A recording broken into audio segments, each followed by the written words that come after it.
Hello, welcome to the channel 12-Step Guide. My name's Troy. Today I'd like to visit a question and answer with you. What is recovery? We're talking 12-step recovery. But a definition. What do you go to a 12-step meeting and put some effort in? What are you trying to achieve?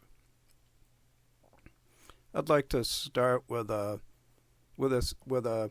statement, and I'd like your opinion on this statement, and we'll go from there. What a great day, don't you think? What's your opinion on what I've just said? It's a great day? Do you agree with that? It's a decent day. It's all right. Or any more of that, and we're done here. The point I'm trying to get across is, on this channel, I'd like for you to think for yourself. If you're not thinking for yourself, somebody else is doing the thinking for you. Now, that doesn't mean don't elicit opinion, but we'll even get into that, whose opinion you might benefit from and who's not. For today, let's see if you like what's coming out of my mouth. We'll go from there. So what is recovery? Let's say, well, we're going to talk alcoholism for the moment. So you put the drink down, and is that recovery? Or you put the drugs down, or maybe you got the pill, the latest pill to take the craving away, and all of a sudden you're not using. So is that recovery? Well, in a lot of cases, I might describe that better as white knuckle sobriety. Maybe if you're in the program, potentially two-step recovery, step 1 and step 12. There's recovery from alcoholism, drug addiction, behaviors and such. It's a little bit deeper than that. So you'll know the white knuckle sobriety type. Maybe you'd like to hand them a $20 bill and said you ought to head on down to the bar. You'll feel better, right? Just a joke there. So what is recovery? It's a personality change sufficient to bring about recovery from alcoholism. Use it in a sentence. I'm going to broaden that out a little bit. In 98, I wrote some books, and they're not in print. I'm not selling you a book here. But I did broaden it out for a greater audience that I would like to speak to. So, recovery from addiction, addictive behaviors, or emotional suffering. So who are we speaking to there? Alcoholic, a drug addict, right? The addiction. Addictive behaviors certainly would include that group, but it might also include the codependent, maybe a eating disorder, gambling, swearing, marriage issues, all kinds of stuff. I'm just scratching the surface here. Broaden your mind. And certainly emotional suffering is going to encompass all three groups. However, in the greater context, the codependent, the person who has been affected by the alcoholic or drug addict, is going to experience typically the greater portion of this emotional suffering we speak of. But if they take a look, they're probably going to find some addictive behaviors of their own that continue to lead them back to this place that maybe they don't like to be. Another way to describe it, a change in our thoughts, attitudes, and actions. Well, is this brainwashing? Is that what we're talking about here? To be honest with you, I think there's been enough brainwashing coming from drug addiction, alcoholism and the pain that has come from that. That's done wonders. But as I said in the beginning, we're going to think for ourselves here, right? Let's continue to do that. It would be, I think let's visit a better description or get into it deeper. True humility. What am I saying here? True humility in recovery might help you better define what you're trying to achieve. A realistic outlook or clear recognition of who and what we really are, followed by an honest and sincere attempt to become what we could be.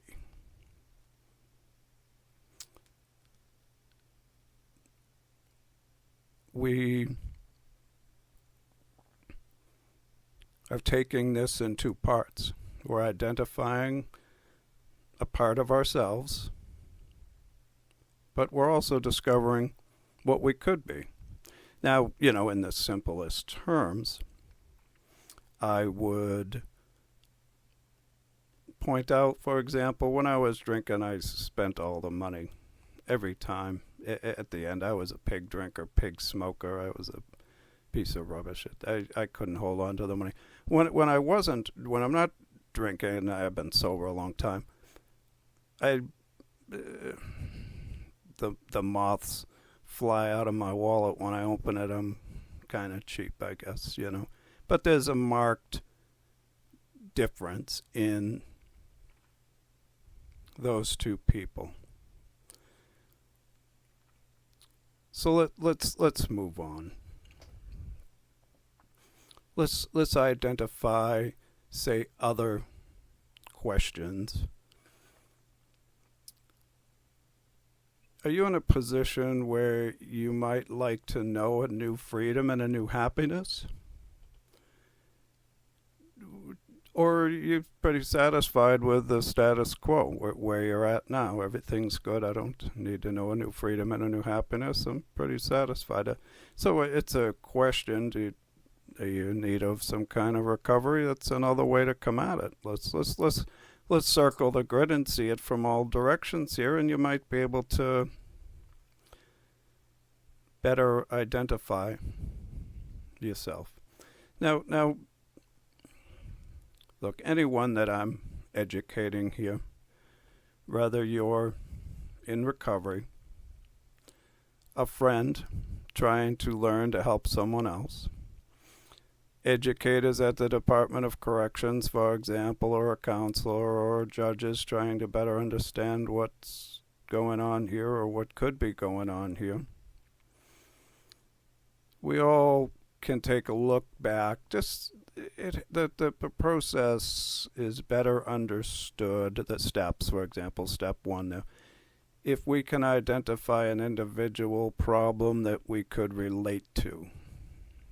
So these problems are going to range. You got primary, secondary addictions, and so alcoholism. That would be, somebody has a problem with alcohol. That would be what they'd isolate someone else.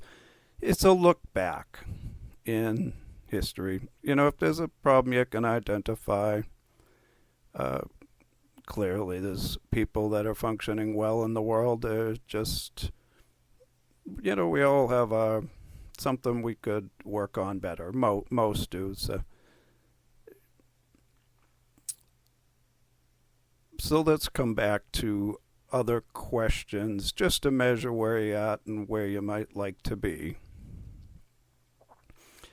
Now, I'm not covering the steps here. I'm just isolating, say, greater problems. And again, the suggestions for others is if you're able to identify a step one issue, it's something you just that you're having a problem with, you could do better on. Hey, even a marriage issue, maybe a failed marriage, or whatever the case is. Do you regret the past or wish to shut the door on it? Would you like to be at a place where you don't regret the past and don't wish to shut the door on it? Well, in recovery, you get to a point where you don't regret the past, no wish to shut the door on it. Selfishness and self-pity will slip away. Now, this speaks generally more to the addict, alcoholic, maybe gambler. People have really had an effect on others because of their primary behaviors. I'm not restricting it to that. We can all maybe find a place there, but it's amazing, in recovery, how often I've heard people say it's a selfish program, and I'm here to tell you I've never seen that written anywhere in the 12-step material, not in Alcoholics Anonymous. Again and again, it's a selfless program. In what I'm visiting now, selfishness and self-pity will slip away.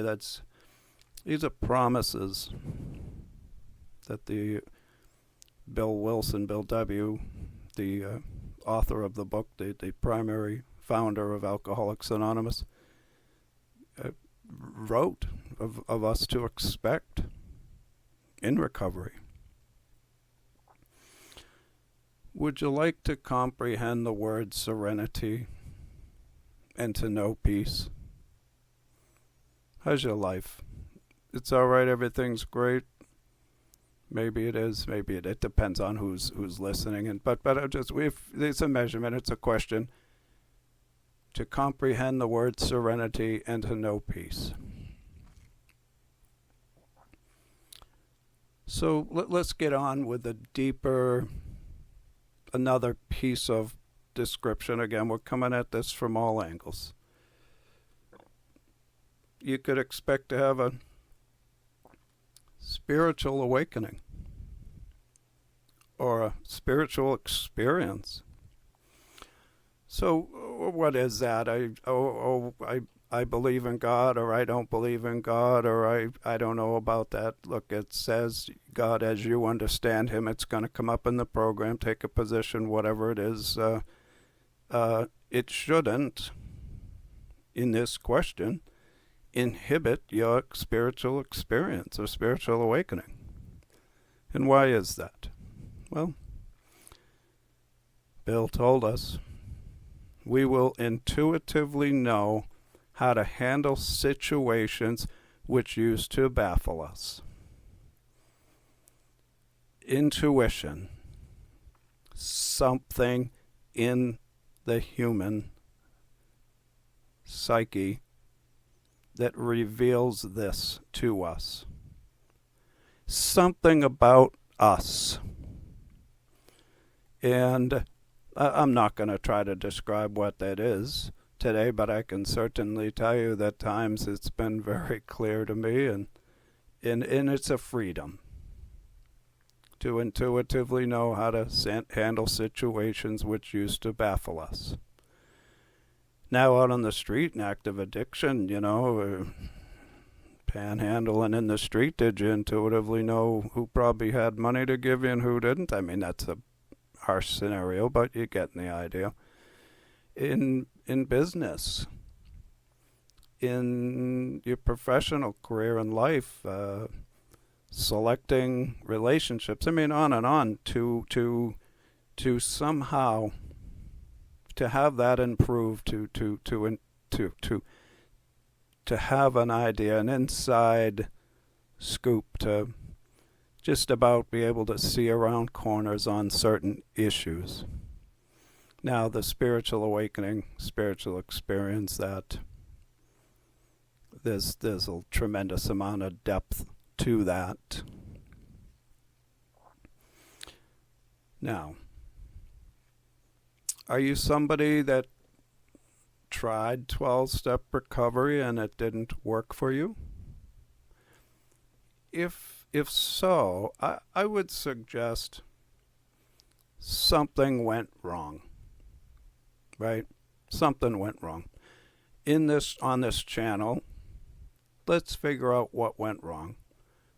We're going to get into, we're going to start, look at all 12-step programs come from and rely on the original 12-step content from Alcoholics Anonymous for the deep specifics. Even the program that I wrote in 98 created a different 12-step program, but it simplified the 12 steps, but it all right from Alcoholics Anonymous. We're not veering from the original material here.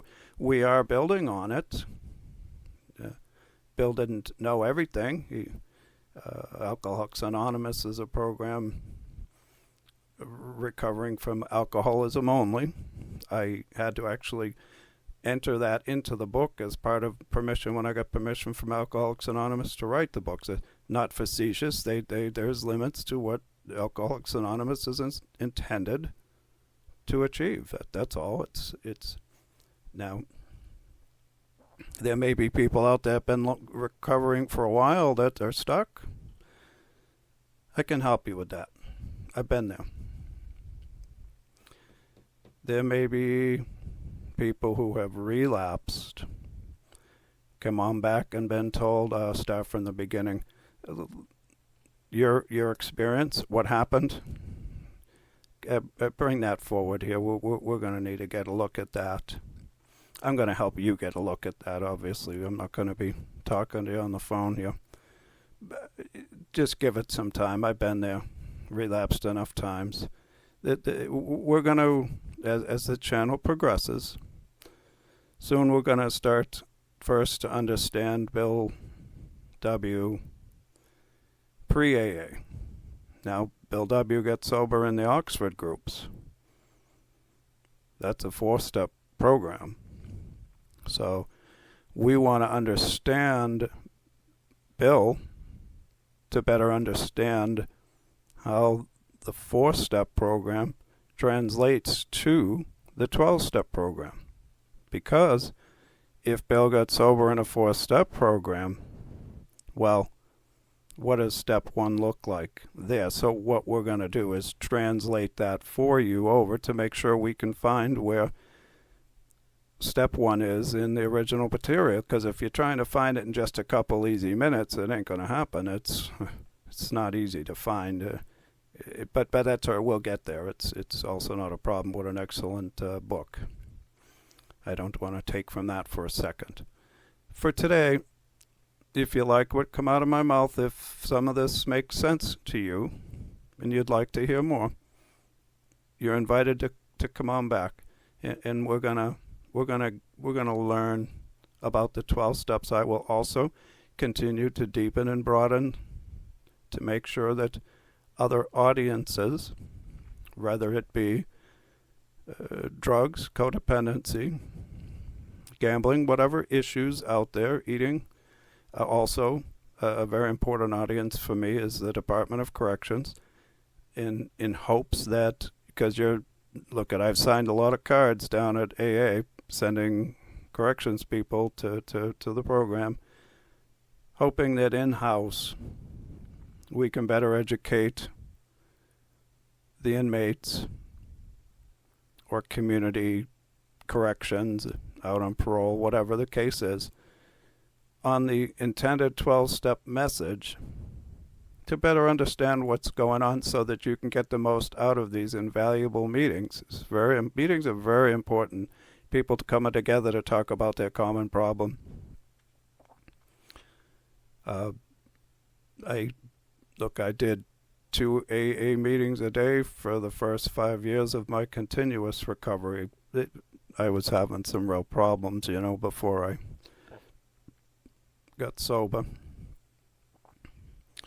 It was somewhere in these videos. I'll get into that more. Thank you for listening. Have a nice day. If you found this video helpful, please like and subscribe. Ring the bell to be notified when new content is added. Also, you can support the 12-Step Guide channel by donating through PayPal to hsworldservice@yahoo.com. Thanks for listening. Until next time, think, keep it simple, live and let live. Feelings aren't facts. Easy does it, but do it. One day at a time, but plan to live tomorrow.